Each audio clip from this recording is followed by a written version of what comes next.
Anyone who has a younger sibling can attest to the fact that it can be a bit of a pain in the ass. They're always following you around, watching what you do, trying to steal your time on the N64. All right, maybe that was just me. Eventually, the sibling rivalry takes over, and the next thing you know, they're trying to do everything you do, but better.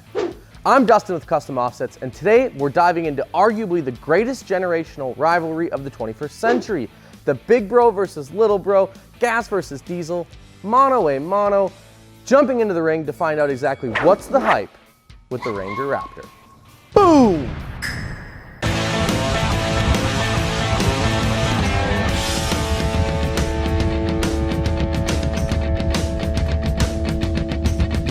Don't forget to smash that subscribe button so we can keep making banging videos like this. And while you're there, drop a comment down below to let us know what you'd like to see on the next episode of What's the Hype.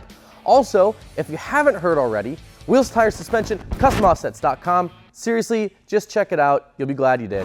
When I first heard about the Ranger Raptor, I was a little bit concerned. Ford Motor Company has been killing it in the OEM performance market in literally every avenue, from the GT to the GT350 and even the F-150 Raptor. We actually did a really cool episode of What's the Hype on those, which you can check out here.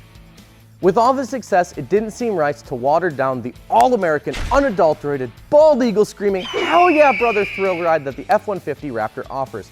Seriously, 450 HPs, 510 foot-pounds of torque, and 14 inches of suspension travel make the Raptor an absolute thrill both on and off the pavement.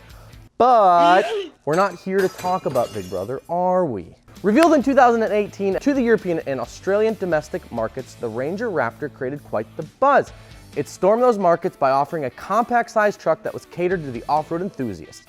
No longer did the people of the European countries like Germany and France have to settle for a full-size pickup. They could now get almost all of the performance of the F-150 Raptor from the mid-sized truck they had already come to love, the Ford Ranger. The Ranger Raptor hit the ground running with 210 horsepower and just shy of 370 earth-turning foot-pounds of torque. That performance comes out of a very unique engine choice, a 2.0-liter EcoBlue bi-turbo diesel engine. That's right, I said bi-turbo. See, unlike a conventional twin-turbo setup where you have two of the same size turbos, or even a compound turbo setup where you have a little guy feeding a big guy, the Ranger Raptor features two different size turbos. At lower RPM speeds, the two turbos work in unison, similar to a sequential turbo setup, which gives you maximum torque and engine responsiveness at lower RPMs. However, when you get the old RPMs up, the smaller turbo is actually bypassed. Yes, that means shut off, rerouted, very similar to most Wisconsin interstates during the month of July. Aww. This allows the low pressure but higher volume turbo to provide smooth, consistent boost to the engine as you're shredding it off-road. Paired to this unique engine offering is Ford's own 10-speed automatic transmission, which is rumored to be the same 10-speed that's offered in the Mustang, obviously with a little bit of work to the gearing and the transmission control module for the different environments that the Ranger Raptor will encounter. In terms of suspension, the Ranger Raptor delivers. Aluminum lower control arms on this little guy make the perfect home for the Raptor's 2.5-inch Fox shocks.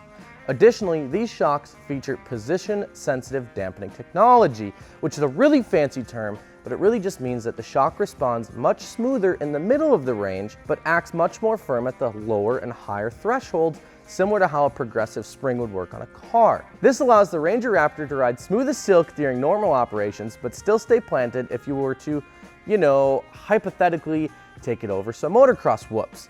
Hypothetically, of course. Additionally, the Ranger Raptor comes factory with some 33-inch BF Goodrich all-terrain tires. How neat is that? That's pretty neat. When it comes to interior, the current gen Ranger Raptor is much like its less performance-oriented counterparts, but with a little more attention to detail. The European trucks come equipped with leather, micro-suede, and heavy bolstering on the front seats, and the steering wheel comes with a red stripe with the 12 o'clock mark, so you always know what direction is up when you're carving it in the desert. Ford ties this all together with a sleek set of aluminum. Is it aluminum or aluminium because we're talking about a European truck? I'm not sure. Either way, it features paddle shifters so you can command gears as you please. The dash is sleek, stylish, and features an 8-inch touchscreen so you can jam on your Spotify on or off the pavement. So now comes the real question. I'm sure you guys are wondering, I'm wondering, the people want to know, when the are we gonna get this cool little baby Raptor in the US?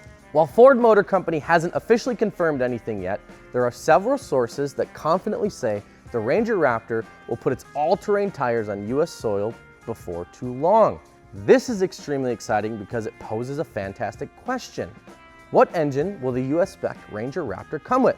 While most agree it's not likely to be the diesel engine, there seems to be no really good direction as to what engine offering Ford will put in this tiny dinosaur truck. Either way, I'm sure whatever engine they stick between the frame rails will be an absolute thrill to drive both on and off the pavement. There you have it, guys. There's our take on the Ford Ranger Raptor. What do you think? Let us know down in the comments below. I'm Dustin with Custom Offsets, and with that, we'll see you next time.